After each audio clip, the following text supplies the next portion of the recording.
घेऊयात महाराष्ट्रातल्या गावखेड्यातल्या बातम्यांचा आढावा माझं गाव माझा जिल्ह्यामधून।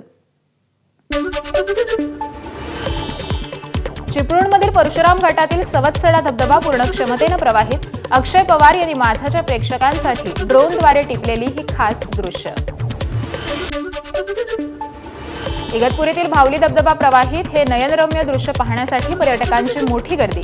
तर कुठलाही अनुचित प्रकार घडू नये यासाठी पोलिसांचा बंदोबस्त तैनात। भंडाऱ्यातील आसगावात एक कोल्हा 70 फूट खोल विहिरीत पडला। वनविभाग आणि आरआरटी पथकाच्या वतीनं कोल्ह्याला जीवदान। कोकणात होणाऱ्या नांगरणी स्पर्धेत बैलाच्या मागून धावणाऱ्या शेतकऱ्यांसाठी सरकारनं विमा योजना जाहीर करावी। आमदार भास्कर जाधव यांची मागणी।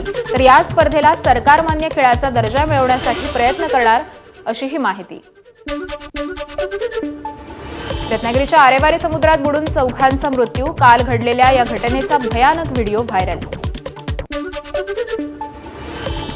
सुनील तटकरेंच्या पत्रकार परिषदेत गोंधळ। अखिल भारतीय छावा संघटनेच्या कार्यकर्त्यांनी टाकले पत्ते।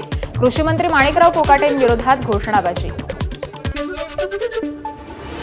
सुनील तटकरेंच्या पत्रकार परिषदेत राडा। अखिल भारतीय छावा संघटनेचे प्रदेशाध्यक्ष विजयकुमार घाडगे यांना राष्ट्रवादीच्या कार्यकर्त्यांकडून मारहाण। पोलिसांसमोरच केली मारहाण। चुकीच्या गोष्टीचं समर्थन करणार नाही। लातूरमधील मारहाणीवर सुनील तटकरेंची प्रतिक्रिया। लातूरमध्ये झालेल्या मारहाणीनंतर छावा संघटना आक्रमक। राष्ट्रवादीच्या कार्यकर्त्यांची तक्रार देण्यासाठी गेलेल्या छावा संघटनेच्या पदाधिकाऱ्यांची विवेकानंद पोलीस ठाण्यात चौकशी। लातूर मारहाणीच्या घटनेचे नांदेडमध्ये पडसाद। छावा संघटनेकडून टायर जाळून निषेध। पोलिसांनी आंदोलकांना ताब्यात घेतलं। लातूरमध्ये छावा संघटना आक्रमक। कार्यकर्त्यांनी मारहाणीच्या निषेधार्थ अजित पवार गटाचे बॅनर फाडले। शहरात ठिकठिकाणी आंदोलन। सांगलीच्या इस्लामपूर शहराचं नाव ईश्वरपूर करण्याचा राज्य सरकारचा निर्णय। मालेगाव मध्यचे माजी आमदार आसिफ शेख यांची नापसंती। शहराचं नामांतर करून मुस्लिमांचं अस्तित्व नष्ट करण्याचं कटकारस्थान सुरू असल्याचा आरोप। चंद्रपुरात अवैधपणे ओयो ब्रँड वापरणाऱ्या 15 हॉटेल्सवर गुन्हे दाखल। मंत्री सुधीर मुनगंटीवारांच्या प्रश्नानंतर चंद्रपूर पोलिसांची कारवाई। हॉटेल व्यावसायिकांमध्ये खळबळ। सांगलीच्या इस्लामपूरमध्ये पुण्यश्लोक अहिल्यादेवींबद्दल आक्षेपार्ह संदेश पाठवणाऱ्या व्यक्तीविरोधात धनगर समाज महासंघ आक्रमक। त्या व्यक्तीला तात्काळ अटक करून कडक शिक्षा देण्याची मागणी। निवृत्तीनाथ महाराज संस्थानच्या विश्वस्तावर बलात्काराचा गुन्हा दाखल। संबंधित महिलेसोबत गेल्या अनेक वर्षांपासून आरोपीचे संबंध। इच्छा नसताना शारीरिक संबंध ठेवल्याचा महिलेचा आरोप।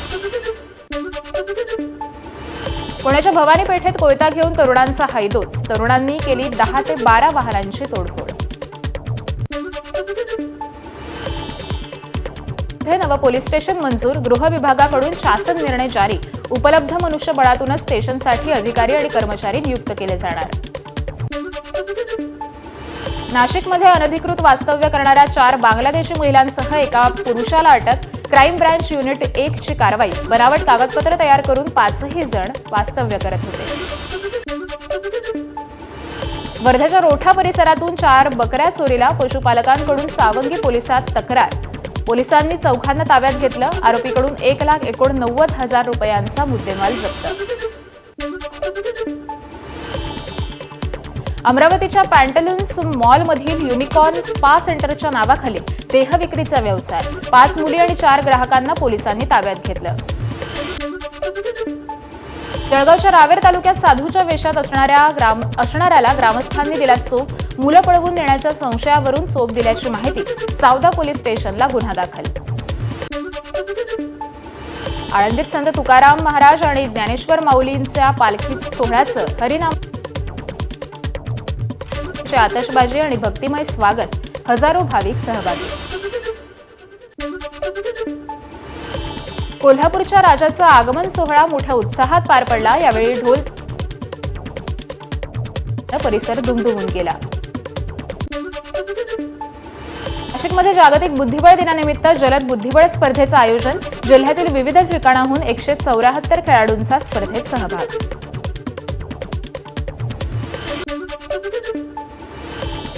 लासूर कृषी उत्पन्न बाजार समितीच्या नव्या संकेतस्थळाचं मंत्री छगन भुजबळांच्या हस्ते अनावरण. नव्या संकेतस्थळावर बाजारभाव, बाजार समितीसाठी उपयुक्त माहिती उपलब्ध होणार.